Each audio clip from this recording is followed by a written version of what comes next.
नमस्कार दोस्तों, स्वागत है आप सभी का आपके अपने ऑनलाइन प्लेटफॉर्म लेट्स क्रैक पर। दोस्तों, आज के इस महत्वपूर्ण सेशन में हम बात करने वाले हैं भारतीय अर्थव्यवस्था, इंडियन इकोनॉमी के टॉप इम्पॉर्टेंट प्रश्नों पर। और ये सभी जो प्रश्न हैं पाठ्यक्रम के, जो अपडेटेड पाठ्यक्रम है यूपीटीपीएससी पेट का जो अपडेटेड पाठ्यक्रम है उसके आधार पर ही हैं सभी प्रश्न। और जिन्होंने इसका जो फर्स्ट पार्ट नहीं देखा है, इंडियन इकोनॉमी का जो पहला पार्ट है वो नहीं देखा है, तो पहले आप जो है उसको जरूर देखिएगा। तो और इसके बाद जो है ये सेशन स्टार्ट करिएगा, ठीक है। अगर आप देख भी लेते तो कोई विशेष इशू नहीं है, लेकिन आप अगर क्रम से देखेंगे तो कई ऐसी चीज़ें हैं जो आपको क्लियर होती रहेंगी, ठीक है। तो चलिए बढ़ते हैं आज की इस शानदार प्रश्न की ओर। देखते हैं आज का पहला प्रश्न क्या कह रहा है। फर्स्ट क्वेश्चन कह रहा है कि नीली क्रांति जो है ये संबंधित है। जो नीली क्रांति है ये किससे संबंधित है? तो करेक्ट आंसर क्या हो जाएगा प्रश्न का, पहला प्रश्न का ऑप्शन जो हमारा ए है। नीली जो क्रांति है ये मछली पालन से संबंधित है। किससे संबंधित है? ये मछली पालन से संबंधित है नीली क्रांति, ठीक है। और जलीय जीव पालन से भी संबंधित है नीली क्रांति, ध्यान रखिएगा, मछली पालन से संबंधित है। और दूसरा जो है जलीय जीव, ठीक है, जलीय जीव पालन से भी जो है ये जो है क्रांति संबंधित है, ठीक है, नीली क्रांति। नेक्स्ट अब बढ़ते हैं अगले क्वेश्चन पे। नेक्स्ट है क्वेश्चन हमारा स्वर्ण क्रांति जो है, स्वर्ण क्रांति जो है ये संबंधित है। टू प्रश्न, स्वर्ण क्रांति जो है ये किससे संबंधित है? तो राइट हो जाएगा हमारा ये किससे संबंधित है स्वर्ण क्रांति, तो ऑप्शन बी जो है मुख्य कृषि से जो है ये स्वर्ण क्रांति संबंधित है, ठीक है। किससे? मुख्य कृषि और जो है फसल से या मुख्य कृषि से संबंधित है जो है हमारी स्वर्ण क्रांति, ठीक है। नेक्स्ट बढ़ते हैं अगले क्वेश्चन पे। नेक्स्ट क्वेश्चन हमारा थर्ड क्वेश्चन कह रहा है कि हरित क्रांति ने किस फसल में सर्वाधिक जो है सफलता हासिल की? तो इसका करेक्ट आंसर क्या हो जाएगा? हरित क्रांति ने कौन सी ऐसी फसल थी जिसमें सबसे अधिक जो है सफलता हासिल की? तो राइट हो जाएगा हमारा प्रश्न संख्या 3 का ऑप्शन सी, गेहूं में जो है ये सबसे ज़्यादा सफलता हासिल की, ठीक है। हरित क्रांति का अगर टाइम पूछ लिया जाए कब से जो है ये स्टार्ट हुआ है, कब से कब के बीच में रहा, तो ध्यान रखिएगा हरित क्रांति का जो टाइम पीरियड है वो है 1966 से 1967 के बीच में इसका टाइम पीरियड है, ठीक, किसका? हरित क्रांति का, ठीक है। 1966 से 1967 के बीच में है। और ये जो हरित क्रांति थी मुख्यतः मेन रूप से 5 जो फसलें थी, पहली आपकी गेहूं हो गई, दूसरी जो है धान, ठीक है, ध्यान रखिएगा, दूसरी धान की, और फिर है मक्का एंड फिर है ज्वार, मक्का ज्वार धान, फिर है बाजरा, ठीक है। इन जो है ये 5 हरित क्रांति के अंतर्गत 5 जो है मुख्य फसलें रखी गई थी, ठीक है। हरित क्रांति का जो कार्यान्वयन था वो था उन्नत किस्म के बीजों के प्रयोग से संबंधित था। किसमें? उन्नत किस्म के जो बीज थे, हरित जो क्रांति है वो था उन्नत किस्म के बीज, ठीक, उन्नत किस्म के बीजों से संबंधित था, ये ध्यान रखिएगा विशेषकर, ठीक है। उन्नत किस्म के बीजों के प्रयोग से संबंधित था जो है हरित क्रांति, ठीक। हरित जो क्रांति जो है ये जो संस्था है ये विलियम गॉड ने दी, ध्यान रखिएगा, किसने दी? ये हरित क्रांति जो संस्था है इसको किसने जो है दिया? तो ध्यान रखिएगा विलियम, ठीक है, विलियम WILLIAM विलियम गॉड ने दी, ठीक है, विलियम गॉड ने ये हरित क्रांति दी, ठीक। ये कौन थे? अमेरिकन, अगर वैज्ञानिक की बात करें तो अमेरिकन वैज्ञानिक डॉक्टर नॉर्मन बोरलॉग को हरित क्रांति का जनक कहा जाता है, ठीक है। ये क्वेश्चन बन सकता है कि हरित क्रांति का जनक किसे कहा जाता है अगर वर्ल्ड लेवल पूछता है, तो ध्यान रखिएगा विश्व लेवल पर जो हरित क्रांति के जनक थे कौन थे? अमेरिका के थे, अमेरिकन वैज्ञानिक थे, नाम क्या था? डॉक्टर नॉरमैन, ठीक है, डॉक्टर नॉरमैन बोरलैंग, ठीक है, या बोरलैंग भी कहीं लिखा होता, ठीक है, बोरलैंग या बोरलैंग, ठीक, ये हरित क्रांति के जनक थे। और जो हरित क्रांति संस्था थी ये किसने दिया था? अभी थोड़ी देर पहले बताया था, नाम था उनका विलियम गॉडे, ठीक है। क्या नाम था इनका? विलियम गॉडे, ठीक है, विलियम गॉडे नाम था, या गॉड भी बोलते हैं, ठीक है, गॉडे नाम था इनका, जो ये संस्था को जो दिया था, ठीक है। हरित क्रांति एक संस्था थी, इसको विलियम गॉडे ने दिया था। और अमेरिकन वैज्ञानिक थे, नाम था उनका नॉर्मन बोरलॉग या बोरलैंग। इन्हें जो है हरित क्रांति का जनक कहा जाता है वर्ल्ड लेवल पे, विश्व लेवल पे। अगर हम भारत के संदर्भ में बात करें हरित क्रांति के जनक, तो भारत के संदर्भ में हरित क्रांति के जनक कौन से थे? भारत के संदर्भ में बात कर रहे हैं तो भारत के संदर्भ में जो हरित क्रांति के जनक थे वो श्रेय जाता है डॉक्टर MS स्वामीनाथन, ठीक है, डॉक्टर MS स्वामीनाथन, ठीक है, स्वामीनाथन को जाता है श्रेय, ठीक है, डॉक्टर एम.एस. स्वामीनाथन को भारत में हरित क्रांति का श्रेय जाता है। नेक्स्ट क्वेश्चन की तरफ बढ़ते हैं। अगला प्रश्न है हमारा फोर्थ क्वेश्चन कह रहा है कि कृषि उत्पादों का मानकीकरण और उन्नयन किस संख्या द्वारा किया जाता है? तो राइट आंसर क्या हो जाएगा फोर्थ प्रश्न का? ऑप्शन जो हमारा बी है, विपणन और निरीक्षण निदेशालय जो है इसका करेक्ट आंसर हो जाएगा, ठीक है। विपणन और निरीक्षण निदेशालय के द्वारा कृषि उत्पादकों का मानकीकरण और उन्नयन जो है इस संख्या के द्वारा किया जाता है, विपणन और निरीक्षण निदेशालय संख्या द्वारा जो है किया जाता है, ठीक है। विकल्प B is the correct answer of question fourth. Next question पढ़ते हैं। प्रश्न फिफ्थ क्वेश्चन कह रहा है कि भारतीय कृषि में उच्च उपज बीज, उन्नत बीज से बोलते हैं, उच्च उपज बीज जो कार्यक्रम है इसकी शुरुआत कब हुई? तो फिफ्थ का करेक्ट आंसर क्या हो जाएगा हमारा? ऑप्शन जो है सी जो है ये इसका करेक्ट आंसर हो जाएगा। हरित क्रांति में जो है ये बात कही गई थी कि उच्च या उन्नत उपज के जो बीज हैं उनका इस्तेमाल किया जाए, तो इसकी शुरुआत जो है हरित क्रांति के टाइम हुई थी। तो हरित क्रांति के टाइम पीरियड क्या है? 1966 से 1967, ध्यान रखिएगा। तो राइट आंसर सी हो जाएगा, ठीक है। विकल्प C is the correct answer of question 5। Next question पढ़ते हैं। नेक्स्ट क्वेश्चन कह रहा है 6 कह रहा है कि कृषि का व्यवसायीकरण क्या बताता है, ठीक। कृषि जो होती है, एग्रीकल्चर जो है, इसका व्यवसायीकरण जो है ये बताता है, क्या बताता है? तो राइट हो जाएगा 6 का ऑप्शन जो सी है हमारा, बिक्री के लिए फसलों का जो उत्पादन है ये कृषि का व्यवसायीकरण बताता है, ठीक है। विकल्प सी जो है ये करेक्ट आंसर हो जाएगा प्रश्न संख्या 6 का। नेक्स्ट क्वेश्चन देखते हैं। सेवंथ प्रश्न है हमारा। सेवंथ है एगमार्क जो है, एगमार्क किस मानक की गारंटी है, ठीक। जो एगमार्क है ये किस मानक की गारंटी है? तो राइट आंसर क्या हो जाएगा 7 का? ऑप्शन जो हमारा ए है, गुणवत्ता जो है ये इसका करेक्ट आंसर हो जाएगा, ठीक है। आप ध्यान से जरा सुनिएगा, जो एगमार्क है यहाँ से 2 से 3 क्वेश्चन बन सकते हैं। जो है एगमार्क की जो अगर पूछा जाए, एगमार्क में जो अगर बात करें हम एगमार्क की, तो स्पेलिंग है इसका या फुल फॉर्म है AGMARK, ये है एगमार्क, ठीक। इसमें जो AG है ध्यान रखिएगा, ये एग्रीकल्चर को शो करता है, किसको? एग्रीकल्चर को शो करता है ये। AG stand for agriculture. और जो हमारा मार्क जो है ये क्या है? ये जो मार्क है ना MARK, ठीक है, ध्यान रखिएगा। MARK जो है यहाँ पे MARK जो है ये वाला जो मार्क है, और AG जो ये है, तो मार्क किसको शो करता है या किस लिए स्टैंड होता है? ये होता है सर्टिफिकेशन मार्क, ठीक। क्या होता है? सर्टिफिकेशन मार्क, ठीक है। मार्क होता है जो एग मार्क में मार्क है लास्ट में, ठीक है। तो सर्टिफिकेशन मार्क होता है। और ये जो एग मार्क है किसके तहत लाया गया था, या इसको हम समझे इसे कौन इशू करता है एग मार्क को? तो ध्यान रखिएगा, एग मार्क को जो इशू करता है 7वें प्रश्न में, एगमार्क को कौन इशू करता है?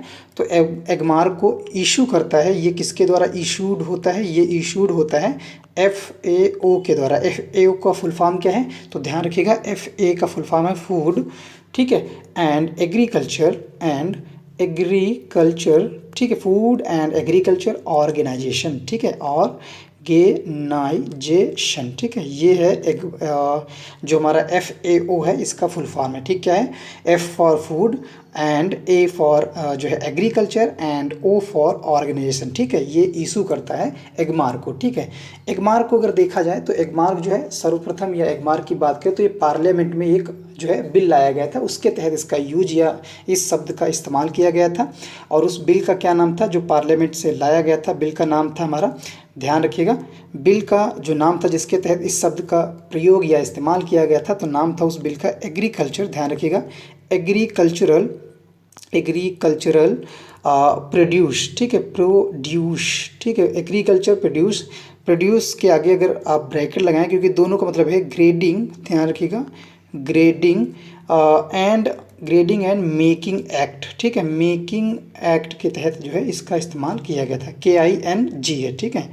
मेकिंग एक्ट जो है इसके तहत इस शब्द का इस्तेमाल किया गया था एगमार्क, ठीक है। पार्लियामेंट में एक बिल पास किया गया था, उसमें जो है एगमार्क शब्द का इस्तेमाल किया गया था, ठीक। एग्रीकल्चर प्रोड्यूस जो है ग्रेडिंग एंड मेकिंग से संबंधित था, इस एक्ट में जो है ये बात कही गई थी या इस शब्द का इस्तेमाल किया गया था, ठीक है।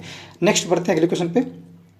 नेक्स्ट क्वेश्चन है 8th क्वेश्चन 8 कह रहा है कि कृषि क्षेत्र किस प्रकार औद्योगिक क्षेत्र को बढ़ावा देता है? तो करेक्ट आंसर क्या हो जाएगा प्रश्न 8 का ऑप्शन जो हमारा डी है, इसका जो विकल्प इसका डी है वो राइट हो जाएगा। ठीक है, जो उपयुक्त सभी जो है हमारा जो ये है इसमें सी कच्चा माल की आपूर्ति द्वारा, ये भी सही है। एंड अगर हम बात करें इसमें तो ए वाला जो विकल्प है हमारा, ए भी सही है, बी भी सही है, श्रमिकों को खाना एवं कपड़े देकर।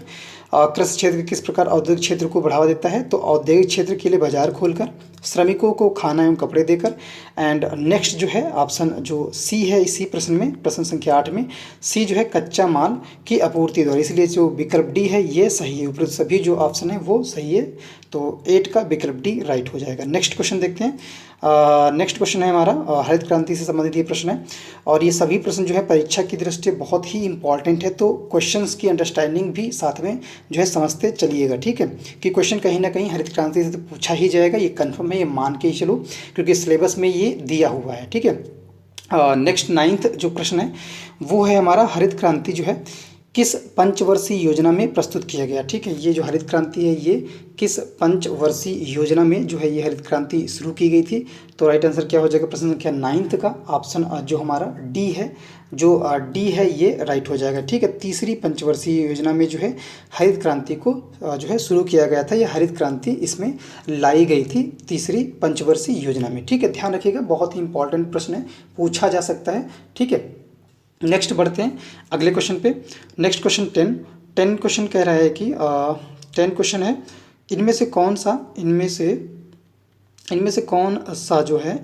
कौन सा भारत में कृषि ऋण के क्षेत्र में एक सर्वोच्च जो है संस्थान है। किस क्षेत्र में पूछ रहा है, भारत में कृषि ऋण के क्षेत्र में कह रहा था सर्वोच्च संस्थान है, तो कौन सा है, और इसका करेक्ट आंसर क्या हो जाएगा प्रश्न 10 का। ये क्वेश्चन बहुत ही इंपॉर्टेंट है, जितने भी विकल्प यहाँ आपको दिख रहे हैं सभी से कोई ना कोई क्वेश्चन बन सकता है। तो ये जो 10 नंबर पे या 10 प्रश्न जो है यहाँ से 4 से 5 क्वेश्चन बन सकते हैं इस प्रश्न से ही। ठीक है, ऑप्शन से बन सकते हैं, जितने ऑप्शन दिए वहाँ से बन सकते हैं, और जो प्रश्न दिया वो उसकी तो बात ही अलग है। ठीक है, तो ये कह रहा था कि भारत में कृषि ऋण के क्षेत्र में जो है सर्वोच्च संस्थान कौन है, तो आंसर इसका क्या हो जाएगा, करेक्ट जो है ऑप्शन ए हो जाएगा, नाबार्ड, जिसका फुल फॉर्म क्या है, राष्ट्रीय कृषि और ग्रामीण विकास बैंक। ठीक है, the national bank for agriculture and rural development. ठीक है, इसके अगर हम अध्यक्ष की बात करें, ध्यान रखिएगा इनके अध्यक्ष कौन है, तो अगर अध्यक्ष के नाबार्ड से प्रश्न आ जाए कि नाबार्ड के अध्यक्ष कौन है वर्तमान में, तो इसके अध्यक्ष हैं डॉक्टर, ध्यान रखिएगा डॉक्टर जी आर चिंताला। ठीक है, ध्यान रखिएगा चिंताला जो है इसके अध्यक्ष हैं, और कब से हैं, ये 27 मई 2020 से हैं। ठीक है, कब से हैं, 2020 से हैं, 27 मई से। ठीक है, अगर हम नाबार्ड के मुख्यालय की बात करें इसी प्रश्न में, राइट डाउन भी करते चलिए जो भी चीज़ आपको इंपॉर्टेंट लगती है आपकी दृष्टि। इसके अध्यक्ष जो हैं डॉक्टर जी.आर. चिंताला हैं, 27 मई 2020 से। अगर इसके हम बात करें इसके मुख्यालय की, तो जो नाबार्ड का जो मुख्यालय है ये कहाँ है, तो नाबार्ड का मुख्यालय है हमारा, अगर हम मुख्यालय की बात करें नाबार्ड के मुख्यालय की, तो ये मुख्यालय है मुंबई में। ठीक है, कहाँ पे है, मुंबई में है। ये कहाँ पड़ता है, तो ये पड़ता है महाराष्ट्र में। ठीक है, कहाँ पे, महाराष्ट्र में। मुंबई को वित्तीय सिटी के नाम से भी जाने जाते हैं या जानते हैं। ठीक है, मुख्यालय कहाँ है, मुंबई में है।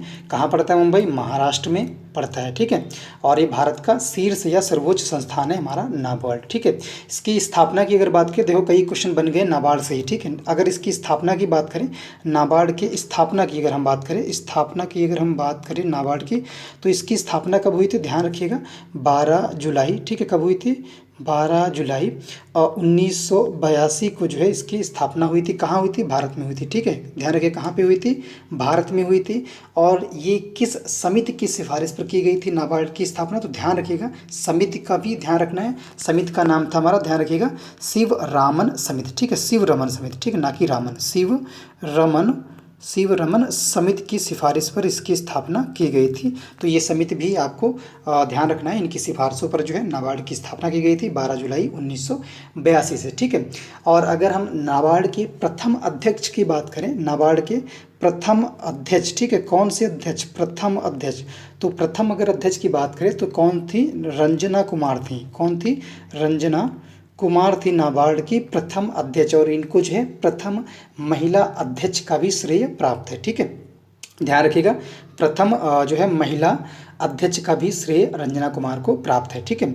और अगर हम बात करें, इसी से एक हाल ही में प्रश्न जुड़ सकता है कि एक योजना या एक प्रोग्राम जो है लॉन्च किया गया है, एक प्रोग्राम जो है लॉन्च किया गया है ये नाबार्ड के तहत, और कहाँ लॉन्च किया गया है? लेह में लॉन्च किया गया है। उस प्रोग्राम का नाम क्या है?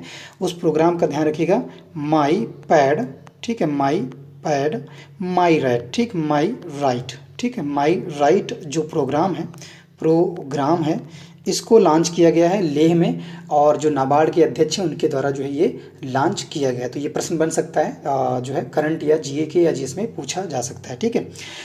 नेक्स्ट अगर हम विकल्प की बात करें, जो इसमें सिडब दिया है या जिसे बोलते हैं भारतीय लघु उद्योग विकास बैंक, SIDB, तो ये जो है इसके अगर हम अध्यक्ष की बात करें, ध्यान रखिएगा इसके अध्यक्ष कौन है, तो लिखते भी चलिए और थोड़ा समझते भी चलिए। तो इनके अध्यक्ष हैं S रमन। ठीक है, कौन है? S रमन जो है इसके अध्यक्ष हैं। ठीक है, S रमन इनके अध्यक्ष हैं। और इसका मुख्यालय कहाँ है? तो ध्यान रखिएगा उत्तर प्रदेश की जो सिटी है या जो राजधानी है लखनऊ है में इसका मुख्यालय है। ठीक है, किसका? जो हमारा भारतीय लघु उद्योग विकास बैंक है। ठीक है। नेक्स्ट अगर हम इसी C वाले विकल्प की बात करें, आयात निर्यात बैंक, एक्जिम बैंक जिसे बोलते हैं, इसके अगर अध्यक्ष की बात करें तो इनके अध्यक्ष कौन है? ध्यान रखिएगा इनके अध्यक्ष हैं मिस्टर दिनेश कुमार। ठीक है, दिनेश कुमार खरा है इनके अध्यक्ष। ठीक है। नेक्स्ट अगर हम बात करें जो विकल्प डी में दिया है, कई प्रश्न देखो बन गए, 6-7 क्वेश्चन जो है इससे निकल के आ गए। ठीक है, डी जो है विकल्प यहाँ पे भारतीय राष्ट्रीय कृषि सहकारी विपणन संघ जिसे नेफेड बोलते हैं, इसका जो अगर हम मुख्यालय की बात करें तो इसका मुख्यालय कहाँ है? तो इसका मुख्यालय जो है वो दिल्ली में है। ठीक, इसकी स्थापना की अगर बात करें तो इसकी स्थापना कब हुई थी? ध्यान रखिएगा स्थापना हुई थी 2 अक्टूबर 1958 में। ठीक है, और ये गांधी जयंती के उपलक्ष्य में या गांधी जयंती पर ये इसकी स्थापना हुई थी नेफेड की। ठीक है। नेक्स्ट क्वेश्चन की तरफ बढ़ते हैं। अगला क्वेश्चन देखते हैं, प्रश्न संख्या 11। प्रश्न 11 कह रहा है कि इनमें से किस वर्ष में नई आर्थिक जो नीति है, इनमें से किस वर्ष में नई आर्थिक नीति जो है लागू की गई थी?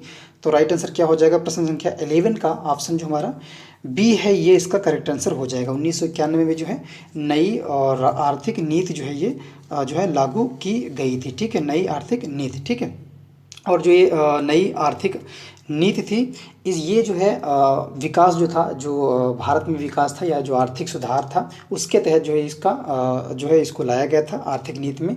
और 1991 में नरसिम्हा राव की जो सरकार थी उसमें ये काम किया गया था। ठीक, ध्यान रखिएगा नरसिम्हा राव, ध्यान रखना है आपको नाम नरसिम्हा राव की जो सरकार थी उसके टाइम में ये तीव्र एवं सुचारू आर्थिक विकास की जो जिम्मेदारी है उन्होंने इसका बीड़ा उठाया था और आर्थिक सुधार की प्रक्रिया को शुरू किया गया था। ठीक है, नई आर्थिक नीति के तहत। ठीक है, ध्यान रखिएगा ये जो नई आर्थिक नीति थी ये विशेषली या विशेषता या स्पेशली हम देखें तो ये आर्थिक सुधार से संबंधित। ठीक है, किससे संबंधित थी ये नई आर्थिक नीति जो है ये आर्थिक सुधार की या आर्थिक सुधारों से संबंधित। ठीक है। और हम नई आर्थिक नीति के अगर उद्देश्य की बात करें, नई आर्थिक नीति के अगर हम उद्देश्यों की बात करें थोड़ा सा फटाफट देख लेते हैं। ये जो इसका उद्देश्य था, ध्यान रखिएगा नई आर्थिक नीति का जो उद्देश्य था, इसके उद्देश्यों की बात करें तो राजस्व जो घाटा है उसको कम करना था एवं सापेक्षिक कीमत जो है उसमें स्थिरता लाना था। और इसके साथ साथ जो है सार्वजनिक क्षेत्र के जो कार्यक्रम हैं उनको कम करके निजी क्षेत्र को बढ़ावा देना था। ठीक है, निजी जो क्षेत्र थे उनको बढ़ावा देना था। ठीक है, इसका उद्देश्य था नई आर्थिक नीति का। इसके अतिरिक्त जो है विदेशी प्रत्यक्ष जो निवेश था उसमें छूट देकर विदेशी मुद्रा के प्रवाह को जो है प्रोत्साहित करना। तो क्या था, विदेशी मुद्रा को जो है प्रोत्साहित करना था। विदेशी जो मुद्रा थी उसको क्या करना था, प्रोत्साहित करना था। ये ध्यान रखिए, प्रोत्साहित करना था।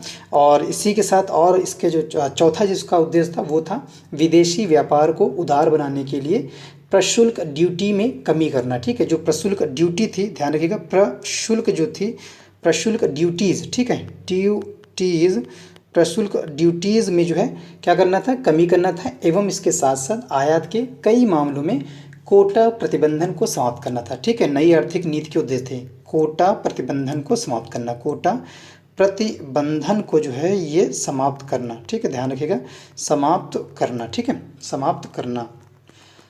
नेक्स्ट बढ़ते हैं अगले क्वेश्चन पे। नेक्स्ट क्वेश्चन देखते हैं। नेक्स्ट हमारा क्वेश्चन है 12 क्वेश्चन कह रहा है इनमें से कौन आर्थिक सर्वेक्षण प्रकाशित करता है? तो करेक्ट आंसर क्या हो जाएगा हमारा 12 का विकल्प जो बी है, वित्त मंत्रालय जो है आर्थिक सर्वेक्षण जो है प्रकाशित करता है। ठीक है, फिनांस जो मिनिस्ट्री है वो जो हमारा आर्थिक सर्वेक्षण है उसको प्रकाशित करता है। ठीक है, नेक्स्ट बढ़ते हैं अगले क्वेश्चन पे 13 पे।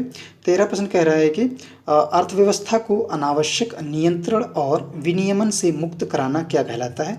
जो इकॉनमी है उसको अनावश्यक नियंत्रण और विनियमन जो है इससे मुक्त कराना, फ्री कराना क्या कहलाता है। तो 13 का 13 का करेक्ट आंसर हो जाएगा, इसे कहलाता है उदारीकरण। ठीक, क्या कहलाता है, उदारीकरण कहलाता है।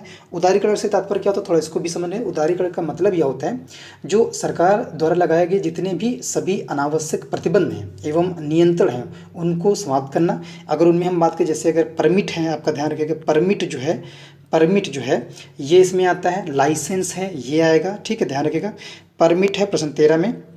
उदारीकरण में कौन कौन शामिल होता है, परमिट जो है, परमिट के साथ परमिट एंड लाइसेंस। ठीक है, लाइसेंस, परमिट एंड लाइसेंस और संरक्षणवादी कर्तव्यों एवं कोटा। ठीक है, ध्यान रखिएगा, संरक्षणवादी कर्तव्यों के साथ साथ कोटा को जो है इसके तहत जो है मुक्त कराना होता है, शामिल रहता है। ठीक है, और ये 1991 की उदारीकरण नीति के जो है अंतर्गत था। ठीक है, 1991 में ही उदारीकरण को लाया गया था। ठीक है, ये भी ध्यान रखिएगा, 1991 में उदारीकरण को पेश किया गया था। इसके भी कई उद्देश्य थे, फटाफट देख लेते हैं। 2-3 उद्देश्य आपको ध्यान रखना है। देश के जो ऋण था उस भार को कम करना था उदारीकरण का, और विदेशी निवेश एवं तकनीक में वृद्धि करना था, और इसके साथ साथ जो है विकसित देशों के निर्यात को बढ़ावा देना एवं पूंजीगत वस्तुओं तथा मशीनरी का आयात करना था। ठीक है, तो ध्यान रखिएगा, उदारीकरण का मतलब मैंने बता दिया। ठीक है, उदारीकरण के जो उद्देश्य थे वो बता दिया। ठीक है, और उदारीकरण जो है कई क्षेत्रों में 1951 में इसे लागू किया गया था, ध्यान रखना। जैसे हमारे वित्तीय क्षेत्र संबंधी जो सुधार कर सुधार थे, या विदेशी मुद्रा सुधार था, या व्यापार नीति संबंधी सुधार थे, इन सभी में जो है 1951 में इसको लागू किया गया था। ठीक है, नेक्स्ट बढ़ते हैं अगले क्वेश्चन पे। नेक्स्ट है 14 प्रश्न। 14 प्रश्न कह रहा है कि आर्थिक विकास किस पर निर्भर करता है। जो आर्थिक विकास होता है, ठीक है, वो किस पर निर्भर करता है। प्रश्न 14 तो राइट हो जाएगा हमारा। ये जितने भी ऑप्शन दिए, प्राकृतिक संसाधन अगर ठीक है, पूंजी निर्माण अगर बेहतर है, बाजार के आकार पर भी जो है ये आर्थिक विकास जो है निर्भर करता है। तो इस दृष्टि से विकल्प डी जो है ये सही हो जाएगा, विकल्प डी करेक्ट आंसर हो जाएगा। सभी ऑप्शन जो है ये करेक्ट हैं। ठीक है, नेक्स्ट बढ़ते हैं अगले क्वेश्चन पे। प्रश्न संख्या 15 है। 15 देखते हैं। 15 प्रश्न कह रहा है कि ऐसा विकास जो वर्तमान पीढ़ी की ज़रूरतों को पूरा करते हुए भविष्य की पीढ़ी की क्षमता को ध्यान में रखे, यह ब्रटलैंड कमीशन का मुख्य बिंदु था। ठीक है, अब ध्यान रखिएगा, इससे एक प्रश्न से ही एक क्वेश्चन और बन जाता है कि जो ब्रटलैंड कमीशन था इसका मुख्य बिंदु क्या था। तो ये जो ऊपर से लाइन जो मैं पढ़ते आ रहा हूँ ये उसका मुख्य बिंदु था।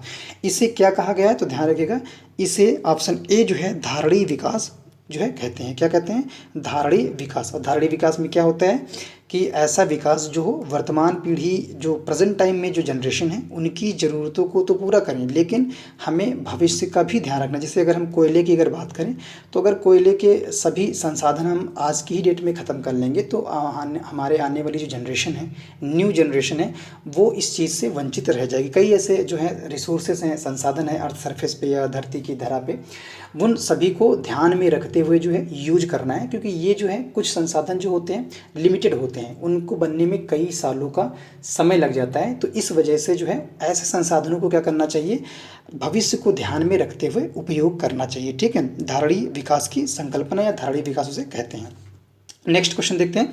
प्रश्न 16 प्रश्न कह रहा है कि स्वतंत्रता प्राप्ति के बाद आर्थिक सुधार सर्वप्रथम किसके द्वारा लागू किया गया था। कह रहा है कि स्वतंत्रता प्राप्ति के बाद आर्थिक सुधार सर्वप्रथम जो है ये किसके द्वारा लागू किए गए थे। तो राइट आंसर क्या हो जाएगा हमारा, ऑप्शन जो सही हो जाएगा, अभी थोड़ी देर पहले मैंने थोड़ा सा व्यू दिया था, ऑप्शन ए जो है ये इसका करेक्ट आंसर हो जाएगा प्रश्न संख्या 16 का। ठीक, पीवी नरसिम्हा राव सरकार। ठीक है, ये ध्यान रखिएगा, पीवी नरसिम्हा राव सरकार जो है स्वतंत्रता प्राप्ति के बाद आर्थिक सुधार सर्वप्रथम जो है इनके द्वारा लागू किए गए थे। इन्होंने ही जो है आर्थिक विकास की जिम्मेदारी का एक बीड़ा उठाया था, और क्या हुआ, आर्थिक सुधार की प्रक्रिया इन्हीं के टाइम से शुरू की गई थी। ठीक है, और आर्थिक सुधार होता है क्या, बेसिक से थोड़ा सा इसको भी समझ लो।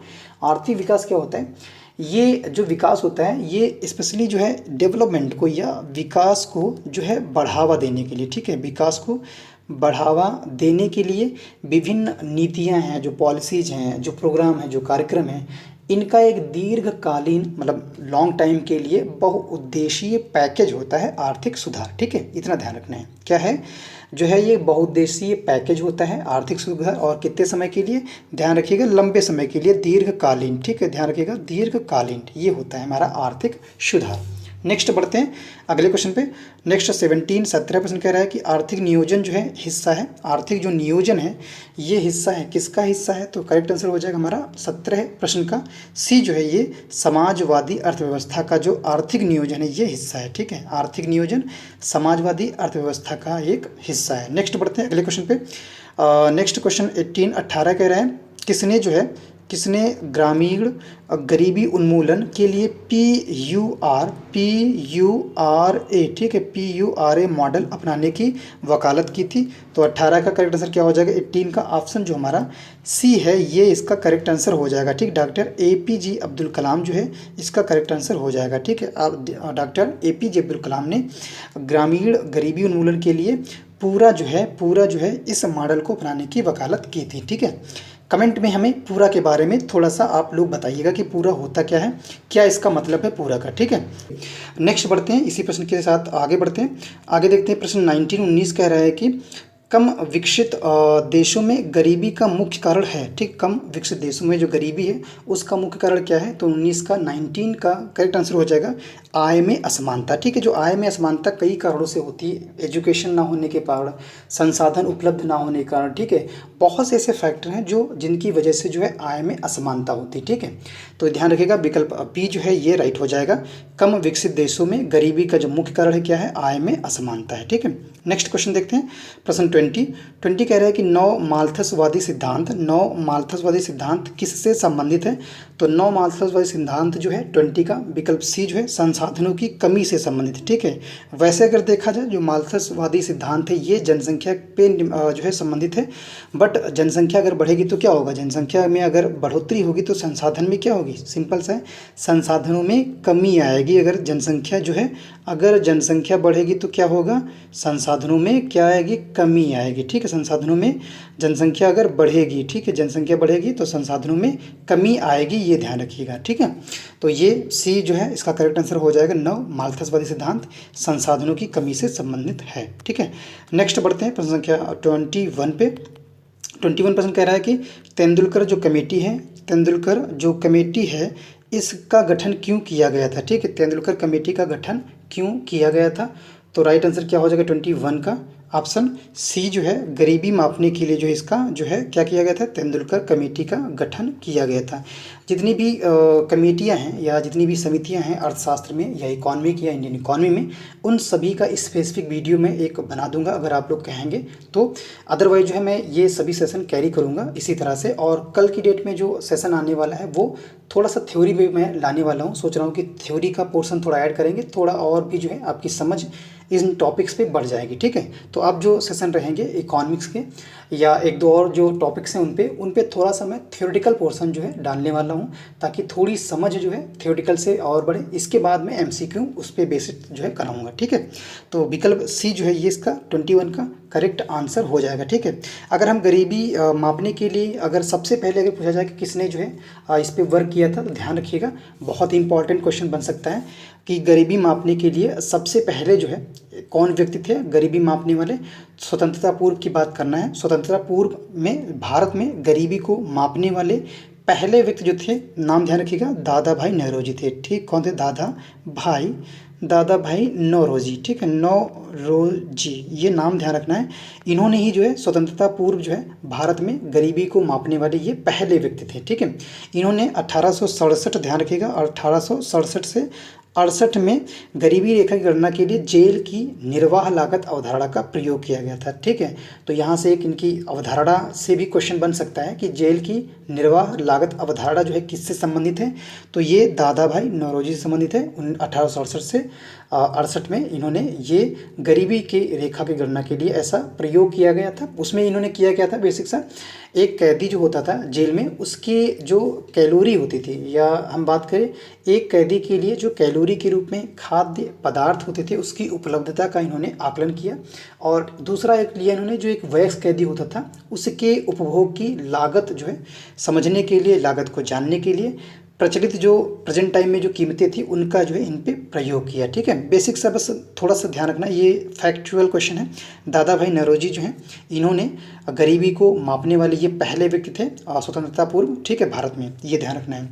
नेक्स्ट बढ़ते हैं। नेक्स्ट क्वेश्चन कह रहा है कि इनमें से कौन आबादी में पठारी चरण का जो है प्रतिनिधित्व करता है। तो राइट आंसर क्या हो जाएगा, इनमें से कौन सा जो है आबादी में पठारी चरण का जो है प्रतिनिधित्व करता है। तो करेक्ट आंसर हो जाएगा हमारा ऑप्शन ए जो है, जब जन्म दर मृत्यु दर के समान हो। ठीक है, जब जन्म दर क्या हो, जन्म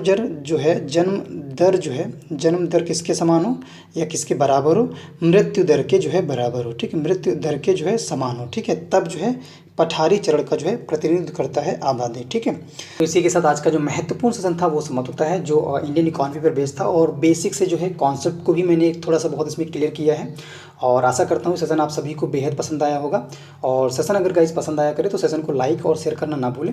और जो लोग चैनल पे नए हैं और हमारी वीडियोस को पहली बार देख रहे हैं तो चैनल को सब्सक्राइब जरूर करें और लेटेस्ट अपडेट पाने के लिए बेल आइकन जरूर दबाएं। ठीक है, मिलते हैं गाइस नेक्स्ट सेशन में, नेक्स्ट वीडियो में। तब तक के लिए thank you so much guys.